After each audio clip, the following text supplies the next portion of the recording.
All right, let's incorporate another translation, but now we're going to translate in an X direction, a horizontal direction. We're going to call them phase shifts, but that's just a horizontal shift. So let's just recall what's happening when you're adding and subtracting inside of parentheses. If we had something along the lines of y equals x squared, and we were changing it to y equals x minus 2 squared, well, then we had said it's a translation in an x direction, but the opposite sign that you'd think. So this is positive 2 in an x direction and 0 in a y direction. Well, it's the same concept here, except now we're not working with a quadratic, or we're not working with an absolute value. Now we're working with a trig function. So now you may say, well, we were adding and subtracting numbers there. Well, that's because the x-axis was set up as integers when we were working with the parent functions before. Now the x-axis is set up in radian measure, so this is still moving in a horizontal direction, but it's moving pi over 2 units. So now, in this case, if we have y equals cosine of x, that's becoming y equals cosine, well, there's a 2 in front of there, 2 cosine of x minus pi over 2.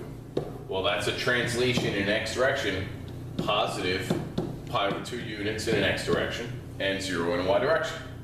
So what I'm going to do, I'm going to graph y equals 2 cosine x, and then I'm going to move the graph. And we're going to see what happens there.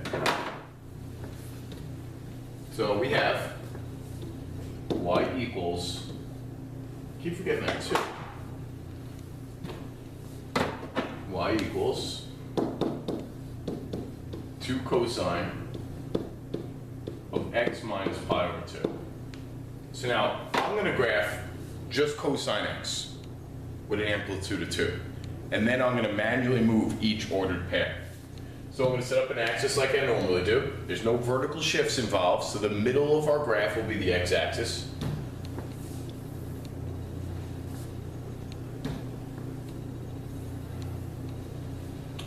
So we have a maximum value of 2, a minimum value of negative 2. Let's set up our x-axis. 1, 2, 3, 4, pi over 2. 1, 2, 3, 4, pi. 3 pi over 2. And 2 pi. Let's sketch ourselves a cosine cycle. Again, I'm going to graph y equals 2 cosine x without the horizontal shift. And then I'm going to move it to the right and continue the pattern. That's how I'm going to graph this thing. So let's see. Cosine cycle looks like that, in which our 5 ordered pairs, 1, 2, 3, 4, 5, in that order. Start it, end it, cut it in half, cut it in half, cut it in half. Those are our 5 order pairs, where this is the max, this is the middle, and this is the min. Okay, so let's graph this function. Start here, and end on the same spot here. Okay, the number in front of x still represents the frequency, so that still helps you find the period. The number in front is 1, so we'll see 1 cosine cycle. All right, so we've plotted 1 and 2. Cut that in half, you reach the minimum value. The minimum value here is negative 2. So that's separated by, let's see, 16 boxes, so 8 boxes over, be at negative 2. Plotted that. Halfway between these two across the axis.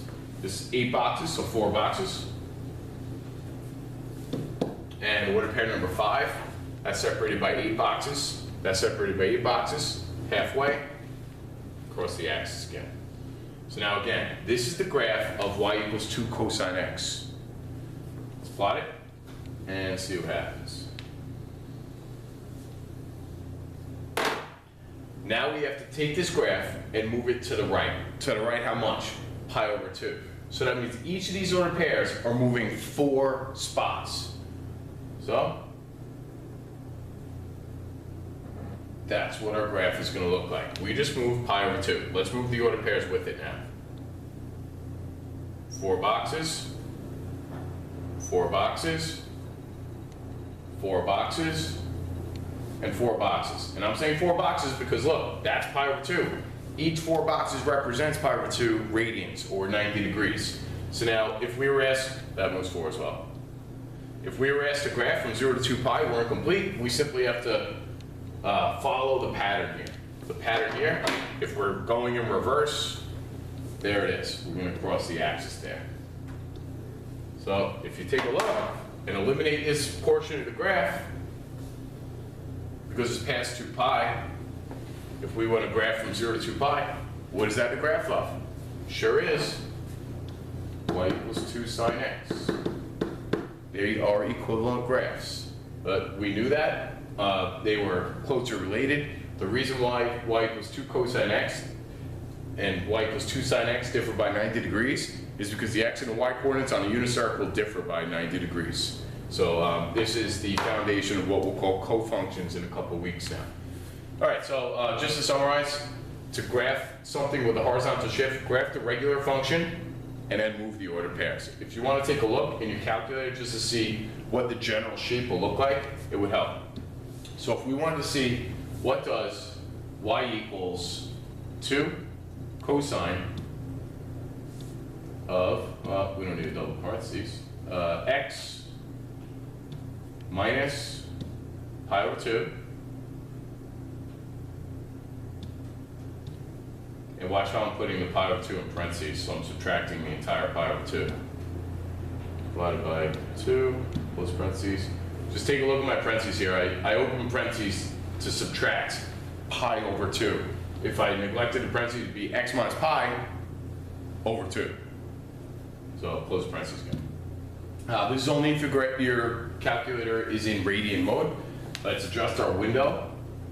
We're going to have from 0 in an x min to 2 pi as an x max, because that's what we're graphing from 0 to 2 pi. We're going to have a y min of -2 because of the amplitude with no shift, and a y max of 2 because of the amplitude with no shift. So if we push graph now, we could just get the general shape of the graph and find, as long as you know how the graph starts and the next order pair is, once you find the first 2 order pairs, whether it's sine or cosine, you know the rest of them. Because it's going to go either middle, maximum, middle, minimum. Or it's going to go maximum, middle, minimum. Or minimum, middle, maximum. So once you know the general shape of the graph, then you kind of know the rest of them because it just continues in the same pattern.